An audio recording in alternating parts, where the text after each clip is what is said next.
Bugün estrada musiqilərimizin misilsiz ifaçısı 64 yaşında Amerikada ölən, 21 gün sonra dəfn olunan bir şəxs anırıq. Əksərimiz onu bəxt üzüyünün sevdası kimi tanıdıq. Ancaq əslində Azərbaycan estradasının ən samballı nümayəndələrindən, ən fərqli səslərindən biri idi. Əksər mütəxəssislər düşünür ki, o səsdən hələ də estradamıza gəlməyib. Bu adam Firəngiz Rəhimbəyovadır. Mən də dönüb sən olaram, əgər məni unutsan. Firəngiz Rəhimbəyova 1960-cı ildə Ağdamın Şişpapaqlı kəndində anadan olub.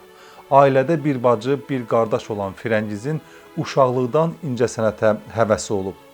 Firəngizin anası Raisə xanım çox erkən yaşda dünyasını dəyişib. Atası ikinci dəfə xalası qızı Sona adlı qadınla ailə həyatı qurub. Sona xanım Elmlər Akademiyasının işçisi olub. Firəngizi demək olar ki, həmin qadın böyüdüb, yəni analığı. O boya başa çatdırıb və ali təhsil alması üçün dəstək olub. Hətta toyunu da o edib.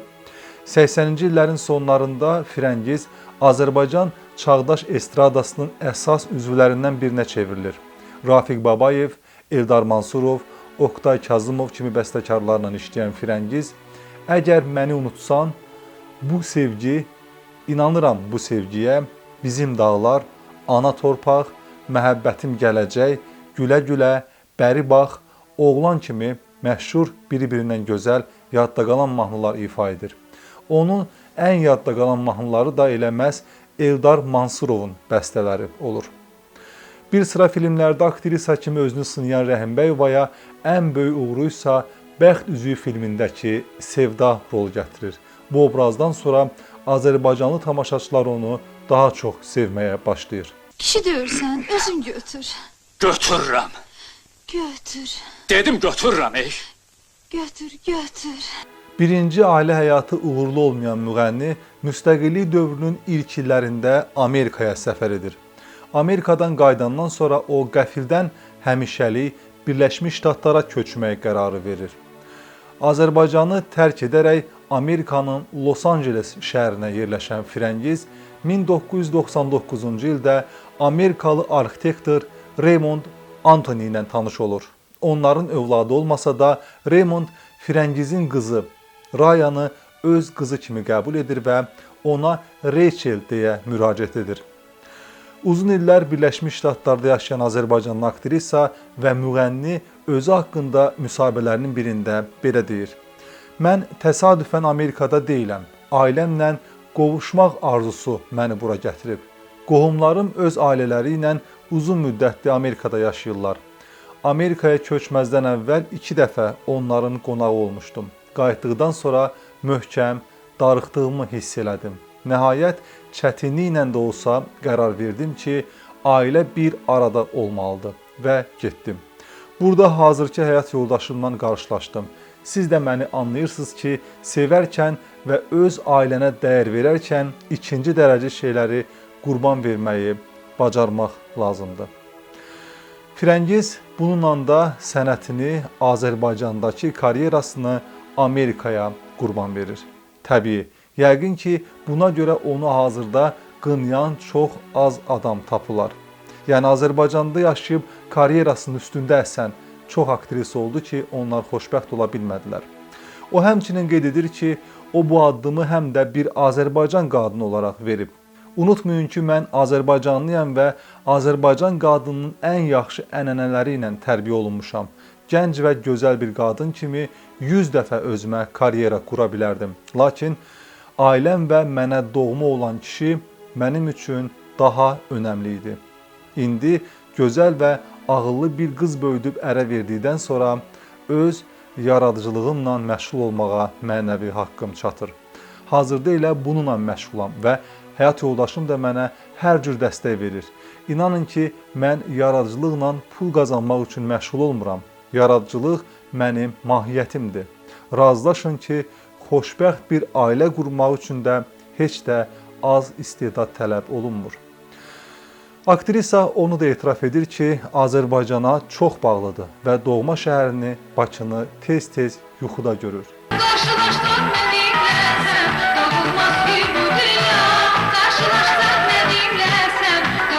Etiraf edirəm ki, ürəyim Bakıda qalıb. Doğma şəhərimi tez-tez yuxuda görürəm. Bakıda doğmalarım, demək olar ki, qalmasa da çoxlu dostlarım və pərəstişkarlarım var. Bakıya gəlməyi planlaşdırıram. Firəngiz Rəhimbəyova 2017-ci ildə Tahir İmanovun dəvəti ilə Bakıya gələrək Bəxt Üzüyü 2 filmində yenidən Sevda roluna çəkilir. Aktrisanın analığı, yəni az əvvəl qeyd etdiyimiz, onu böyüdən, boya-başa çatdıran və evləndirən 87 yaşlı Sona Rəhimbəyova isə uzun illərdir birgəhdə yerləşən qocalar evində yaşayır. O müsahibələrinin birində ora düşməsi ilə bağlı məsələyə belə aydınlıq gətirib. Heç zaman yolumun buradan düşəcəyini, həyatımın belə olacağını düşünməmişdim. Yeganə övladım olan qızım Sevda həyat yoldaşı ilə birlikdə İsrailə köçmək məcburiyyətində qaldı. Kürəkənimin qohumları yaşamaq üçün onları İsrailə dəvət elədilər. Buna görə hətta evimizi də satmalı olduq. O zaman kürəkənim dedi ki, gəl sən də bizimlə get. Gözüm üstə yerim var. Hətta İsrailə getmək üçün bütün sənədlərimi də düzəltmişdilər. Amma mən ora getməkdən imtina elədim. Çünki orada 50-60 dərəcə isti olur. Kiraya qalmaq üçün tək yaşayan qonşu qadının evinə sığındım. O məni çox incidirdi.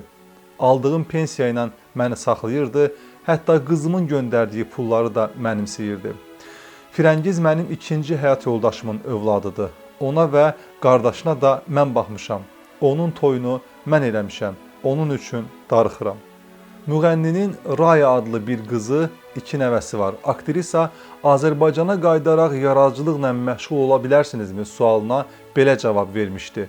Bu mənim üçün ağrılı sualdır. Yəqin ki, uzun müddət üçün qayıda bilmərəm. Lakin bundan sonra tez-tez Bakıya gəlmək niyyətindəyəm. Lakin onun tez-tez Bakıya qayıtmaq niyyəti ürəyində qalır. 2022-ci ilin avqustun 5-i. O, ailəsi ilə ad gününü qeyd edir. 64 yaşını keçirirlər. Şamı üfürür, nəvəsi arzusunu soruşanda sağlam və uzun yaşamağı deyir. Bundan 11 gün sonra isə avqustun 16-sında Firəngizin həyat yoldaşı Raymondun ad günü idi. Və o gündən sonra Raymond heç vaxt ad günü qeyd eləməyəcəkdi. Çünki həmin gün əri və kürəkəni ad günü qeyd eləmək üçün restorana gedir. Firəngiz isə özünü yorğun hiss etdiyini deyir. Qızı da buna görə onun yanında qalır. Az sonra Firəngizin halı gərginləşir. Təcili yardım gəlir.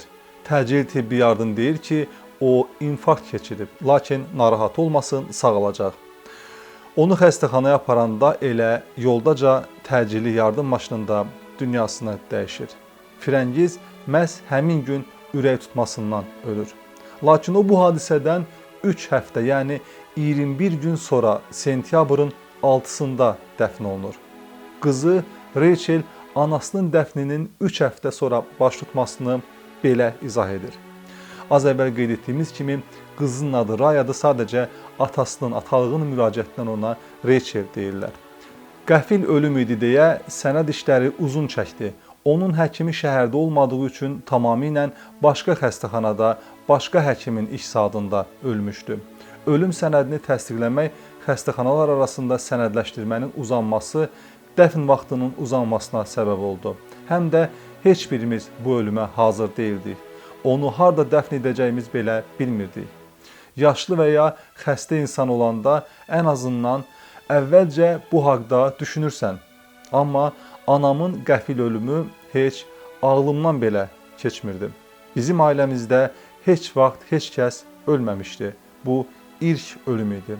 Mən şok yaşadım. Qardaş və ya bacım olmadığı üçün bütün yük mənim və həyat yoldaşımın üzərində idi. Nəzərə alanda ki, tamamilə bitmiş vəziyyətdə idim, dəfnlə bağlı bütün məsuliyyət ərimin üzərində qaldı. Həm də mən daha yaxşı məzarlıqda dəfn olunmasını istəyirdim. Bu səbəbdən də öldüyü gündən bir neçə həftə sonra dəfn olundu. Başqa bir mistik səbəb yoxdur. 64 yaş elə yaşdır ki, bu yaşda dünyasını dəyişən insana nə cavan, nə qoca demək olur. Lakin Firəngiz Rəhimbəyovanın yaşadığı 64 ilə nəzər yetirsək, onun bu dünyadan nakam köçdüyünü də deyə bilmərik. Allah rəhmət eləsin.